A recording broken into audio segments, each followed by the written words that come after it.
And it really is quite the story, not just the comeback of Usman Khawaja, but back at his home and the place of the Khawajas in Karachi. Joining me today, Brad Haddin and Andrew Symonds. It was just such a special knock. It was almost written in the stars, wasn't it, Haz? Yeah, it was. And after he played so well in that first test match, and everyone was so disappointed the way he got out. He had 100 there in his place of birth. But to come and do it in his second test, back that performance up, and the style of play that he's playing at the moment, Usman, is outstanding. He looks in control of his game. He looks relaxed at the crease, and he hasn't played better. I think he's in a good place. You know, he's come back into the side and gone bang, and now he feels comfortable that he's got that spot for some time.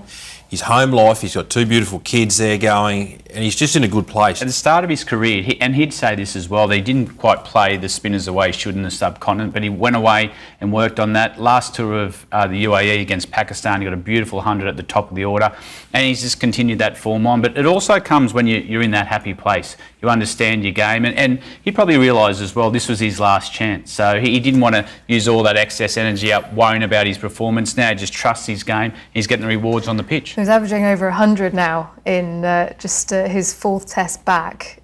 That's pretty incredible, isn't it? At the age of 35, how long can he now prolong his career? Yeah, well, that's very interesting, isn't it? Like, he's 34 years of age.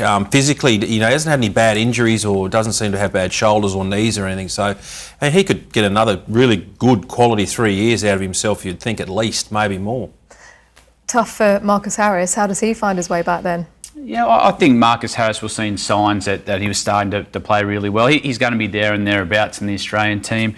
He'll also enjoy the opportunity on tour, learning about the behaviours, what the standard and the intensity that you have to train at. So he went overseas last year, played in England, developed his game. He'll get another 12 months to do that. And I think when he gets his opportunity again, we might see similar to what we're seeing now with Usman Khawaja. Well, Usman Khawaja is very much making the most of his opportunity. He'll come back again today on day 2. Pretty good batting conditions. We'll talk about the bowling in just a second. I don't think I've seen, Roy, a more dejected cricket player. Maybe Mr. Cricket used to get out, but that's as worse as I've seen. He's the saddest man in cricket there, Marnus, isn't he? Yeah, Mike Hussey was the same. It was like his life depended on it.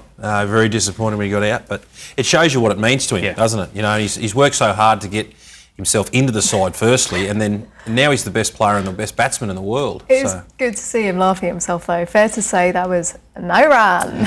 There's actually another photo we need to see. We can get up later. Is the batting coach Michael Divenuto. He's in the corner doing exactly the same thing, thinking, "Oh no, I've got 2 days of Marnus throwing in the nets, an hour before play, an hour after play." So he'll be just as disappointed that Marnus didn't get runs as well. As we take a look at the Pakistan bowling card, Hassan Ali, Fahim Ashraf and Shaheen Shah Afridi, the 3 quicks there, but the rest of the spinners. Sajid Khan was able to bring things back after Australia got on the attack, but a bit of controversy, gentlemen, and it was Waqar Younis in commentary. He was very frustrated with Pakistan. There was a 40-minute period in the third session where they just tried to dry things up. They went defensive, and they were bowling down the leg side. The tactics I'm seeing at the moment is like, we're looking for a draw on the first day. It's ridiculous. He was fuming. Rob Key was fuming.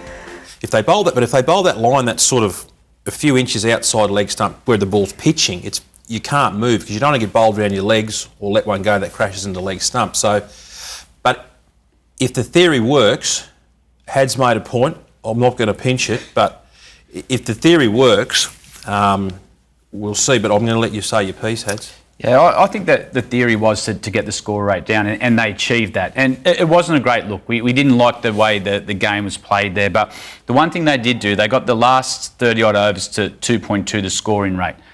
But that tactics only comes into question if Australia get no wickets down or 1 wicket down this first session. If Pakistan come out and get 3 wickets in this first hour, and all of a sudden Australia 5-6 down for under 300, then the tactics have worked. If not, we'll go hard at them tomorrow night about those bizarre tactics. Is it against the spirit of the game? Well, the way that the modern cricket's played, it's a little bit ugly, isn't it? But it's not against the spirit of the game, as long as it's the umpires get on top of it. And if they're clever enough and skillful enough to bowl that ball down the right line, it slows everything down and it can frustrate, and that frustration can bring wickets. Well, we've seen that in the first test, though. They did the same thing in the first test, and Green got out to trying to play a sweep, and Steve Smith gloved one to the wicket keeper. This time Australia were good enough to get through that bit, and that's why Steve Smith, he'll be filthy. He'll be just as filthy as Marnus at getting out when he did in those last overs, because he got through that hard work and he had the opportunity with a newer ball today to cash in and drive this game forward. So I didn't like the look of it, but I can understand what they were trying to do. Yeah, that's the other thing with the night watchman.